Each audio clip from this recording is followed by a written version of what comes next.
दोस्तों, हम आज पेंक्रियास से जुड़ी एक महत्वपूर्ण समस्या जिसे कि क्रोनिक पेंक्रेटाइटिस बोलते हैं के बारे में चर्चा करेंगे।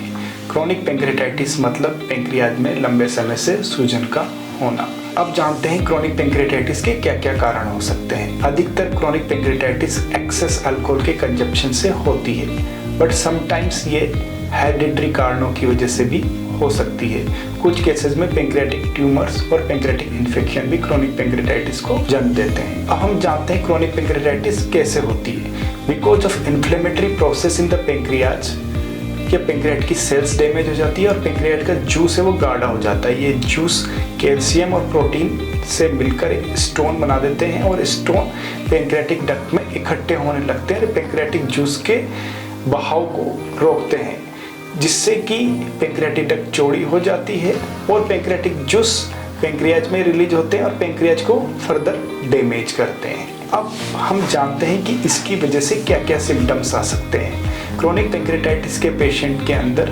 पेट के ऊपरी सिरे में लगातार दर्द हो सकता है, वॉमिटिंग हो सकती है, वजन लगातार गिर सकता है और कुछ पेशेंट के अंदर क्रोनिक पेंक्रेटाइटिस के अंदर बाइल डक्ट पे भी स्ट्रक्चर बन जाती है। उनकी वजह से पेशेंट को जॉन्डिस यानी पीलिया भी हो सकता है और कभी कभी कुछ पेशेंट को अंदर पेंक्रियाटिक मास भी बन जाता है। तो अब जानते हैं क्रोनिक पेंक्रियाटिस कैसे इन्वेस्टिगेट करते हैं। सबसे पहले हम कुछ ब्लड के टेस्ट करते हैं, फिर हम सीटी स्कैन और एमआरसीपी करते हैं, जिससे कि पेंक्रियाटिक डक्ट और पेंक्रियाटिक पेरेन्काइमा के बारे में इंफॉर्मेशन ली जाती है। एक विशेष तरह का टेस्ट जिसमें कि हम मुंह से एक प्रोब इंसर्ट करते हैं, जिसमें एंडोस्कोपी और अल्ट्रासाउंड दोनों मशीन अटैच होते हैं, जिसके द्वारा पेंक्रियाज के बारे में इंफॉर्मेशन ली जाती है। क्योंकि पेंक्रियाज स्टोमक के पीछे ही होता है, इसलिए हम पेंक्रियाज को इस पद्धति द्वारा अच्छी तरह से देख सकते हैं और सीटी और एमआरआई की जो फाइंडिंग है उनको कंफर्म कर सकते हैं। ये सब करने के बाद इनका ट्रीटमेंट करते हैं। ट्रीटमेंट करने के लिए जो पेंक्रियाज में डैमेज की वजह से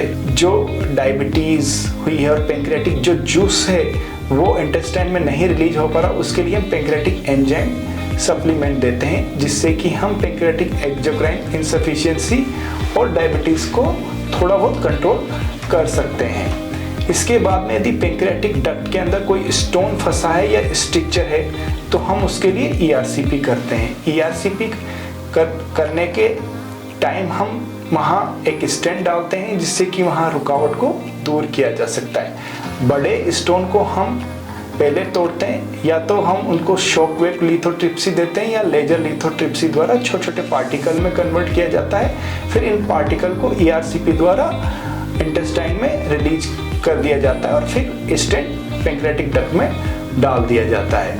यदि जिन लोगों को पित्त की नली में रुकावट आ गई क्रोनिक पेंक्रेटाइटिस में, उनके लिए हम एक स्टेंट पित्त की नली में भी इंसर्ट करते हैं। और इन लोगों को कुछ पेंक्रियाज में कैंसर होने का भी कुछ खतरा होता है, इसलिए हम इन पेशेंट को लंबे टाइम तक फॉलो करते हैं और इनको क्लोज सुपरविजन में रखा जाता है। पेंक्रियाज क्रोनिक पेंक्रेटाइटिस के बारे में और जानकारी के लिए आप हमें हमारे फेसबुक, यूट्यूब, इंस्टा पे फॉलो कर सकते हैं। धन्यवाद।